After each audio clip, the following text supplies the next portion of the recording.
você segue alguém no YouTube, como eu, você me segue, talvez você queira saber um pouco da minha vida privada. Talvez você queira saber um pouco da vida privada de alguém, seja bonito ou feio, homem ou mulher, um influenciador qualquer. Aqui o canal é de empreendedorismo. Então a gente fala de empreendedorismo com imóveis. Mas quando você vê um empreendedor, mesmo sendo de outro segmento, deixando um legado, transmitindo alguma coisa boa, vale a pena citar aqui nesse canal também. Então o que eu vou falar para vocês não é sobre kitnet, mas é muito além, porque eu estou inspirando você a prestar atenção nas pessoas que realmente fazem diferença. Estou falando do Abílio Diniz, que acabou de falecer com 87 anos. Eu vi pouca coisa desse cara quando ele estava vivo. Agora eu estou vendo mais coisas. E eu me lembro de ter começado a seguir ele no Instagram. E eu me surpreendi que ele, com tanta idade já, continuava indo para o escritório. Agora eu estou entendendo o negócio. E aí você pergunta, espera aí, quando esse cara morreu, o que ele estava fazendo? Ele estava em Aspen, aquele negócio de esqui lá na Suíça. É um lugar que tem que ter grana para ir. Para ele devia ser muito barato. Afinal de contas, ele deixou uma fortuna de 10 bilhões de reais. Ele estava entre os 1.600 mais ricos do mundo. Ele não estava entre os primeiros, mas entre 2.000 pessoas ricas do mundo, ele era o número 1.500 alguma coisa. Então, cara, faleceu aos 87 anos, deixou 10 bilhões de reais de dinheiro para uma quantidade de herdeiros assim de mais de 20 pessoas. E ele é um cara que merece ser lembrado e estudado agora, porque ele fechou o projeto. Ele deixou um projeto acabado. A gente sempre morre com coisas inacabadas, porque como a gente vive esperançosamente, tem sempre alguma coisa em movimento. Esse cara, eu posso dizer que ele é um dos poucos homens que eu conheci que deixou um projeto concluído. Porque quando ele era moleque, ele tinha uma doceria lá com o pai dele, aquilo virou o Pão de Açúcar, que era o nome da doceria, que virou 40 lojas, que virou o primeiro hipermercado do Brasil, que virou o primeiro supermercado que funcionava 24 horas no Brasil, que virou o primeiro supermercado dentro de shopping e que virou o primeiro supermercado de prateleira de self-service. Então o cara no ramo dele ali, ele foi estudando. Aliás, ele estudou nos Estados Unidos, ele tinha MBA em negócios, era um cara preparado, que nunca parou de estudar. Você já começa a ver que é legal quando você, o primeiro exemplo, quando você está naquele ramo de atividade e você diversifica, ele diversificou dentro do mesmo ramo. Abriu o supermercado, que virou hipermercado 24 horas, que deixou de ser mercearia, onde as pessoas pediam as coisas na prateleira e ficava sobrecarregando o vendedor da loja. Não, você vai lá, anda, experimenta o produto. Ele que inventou isso, que trouxe para o Brasil essa moda americana. Então ele, dentro do ramo dele de supermercado, ele trouxe conforto, trouxe música, trouxe ar-condicionado, trouxe beleza, trouxe um monte de coisa. Ele fez a experiência de comprar, uma experiência incrível, e por isso ficou muito rico. Então assim, olha só, cara, que legado. Legado do que esse Abílio Diniz quer ser lembrado daqui para frente. Como é que vai ser a lembrança que as pessoas vão ter dele? Na imprensa estão falando quem vai ficar com a fortuna do Abílio Diniz. Triste, né?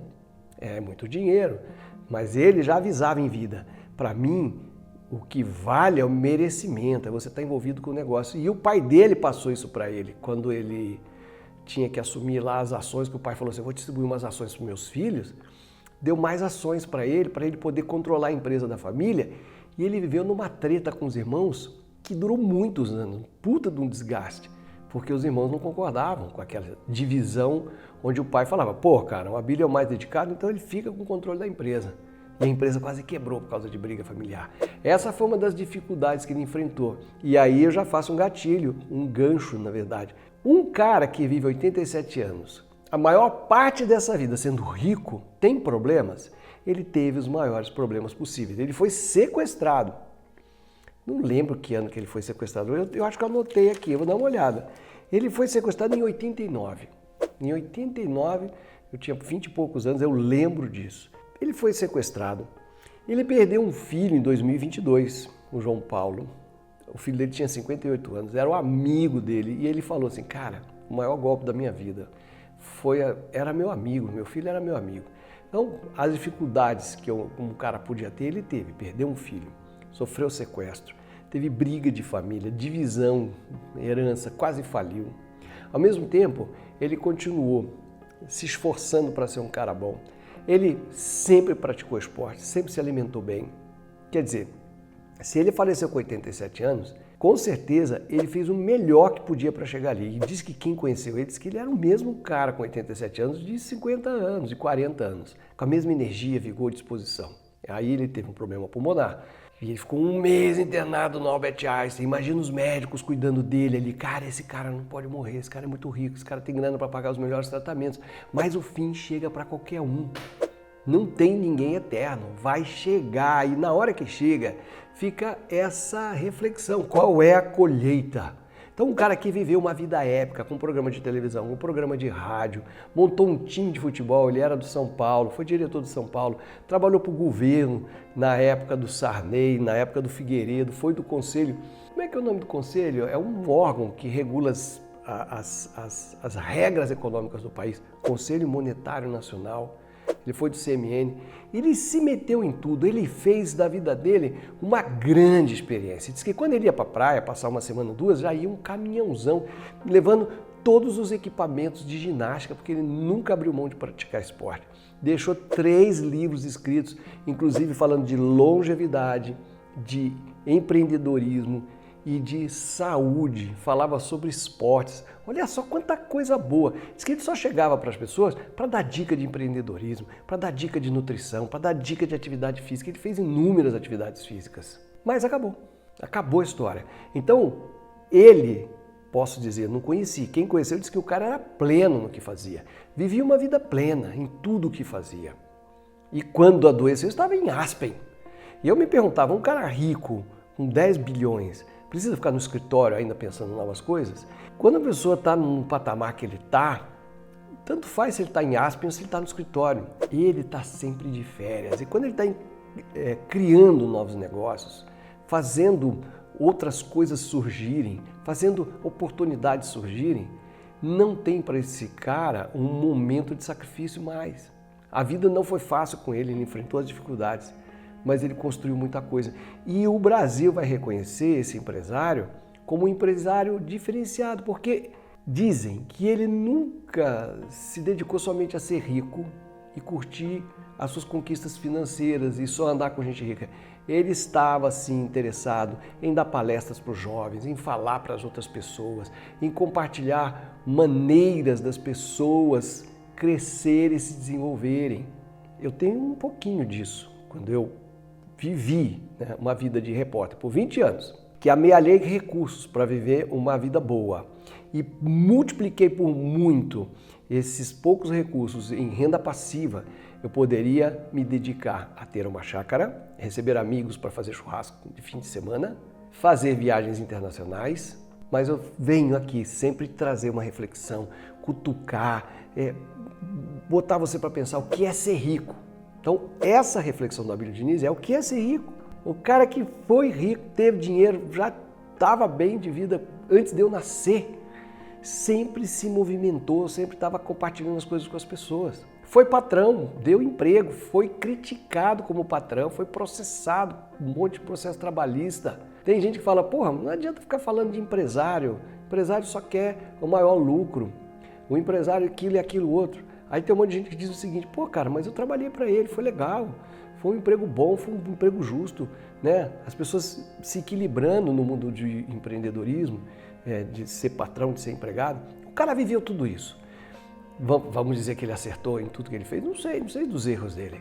Eu sei que ele fechou um ciclo que merece ser homenageado aqui nesse canal, porque é um empreendedor que ganhou minha admiração. Ele lutou o combate, guardou a espada e foi viver na glória, com todas as dores, com todos os erros e acertos. E você que está aqui ouvindo essa reflexão, como é que você se comporta em relação a ser rico? O que você vai fazer quando estiver num estágio de riqueza onde você não precisa agradar mais ninguém, não precisa pedir favor para ninguém, não precisa trocar nada com ninguém? Quem vai ser você? Você vai ser aquela pessoa que tem inúmeras peças de roupa no armário, quantidades infinitas de sapatos, vários carros, vai ter um jatinho? Você vai falar disso para os outros? Você ouviu esse cara falar alguma coisa para os outros a respeito das riquezas? Você viu ele ostentar? Você nem sabia que ele tinha morrido, está sabendo por mim, talvez? Quais são as vitórias que um rico tem, que ele compartilha, quais são as fraquezas que ele expõe para se exibir, para se diferenciar de quem não tem o que ele tem. Tudo isso é uma reflexão a respeito de riqueza, porque o meu canal é um canal para se refletir como chegar numa estabilidade financeira que te permita o quê? Viver uma vida épica, talvez escrever seu livro, colocar suas ideias para outras pessoas. Não tem muito para onde correr. Ou você fecha as portas atrás e vai viver a sua vida egoísta, ou você estende a mão para que outros também alcancem. Eu tenho visto muitos milhares de alunos e seguidores vivendo a sua jornada do herói, vencendo suas dificuldades, vencendo suas barreiras, de tijolo em tijolo construindo a sua renda passiva. E eu, aplaudo com muita alegria. Eu realmente fico feliz. Eu vejo que você que me segue, que está aqui no meu canal, está transformando sua vida. Mas você também vai deixar um legado. Você também vai ser lembrado. Eu espero ser lembrado também por alguma coisa boa que eu fiz. A colheita é todo o tempo. A vida é semear e colher. Hoje eu estou colhendo o que eu plantei. Amanhã eu vou colher o que eu estou plantando hoje. O Abílio Diniz viveu uma vida de semeaduras e colheitas. Mas eu posso dizer que ele viveu intensamente. Eu acho que ele viveu uma vida invejável, que acho que todo mundo inveja. E quero que você reflita também sobre ter uma vida invejável, uma vida épica, uma vida fantástica. Pronto, está feita a minha homenagem a esse empreendedor. E que seja sempre uma capacidade minha poder reconhecer quem tem valor nesse mundo. Obrigado. Segue, compartilha, se inscreve e comenta. Valeu.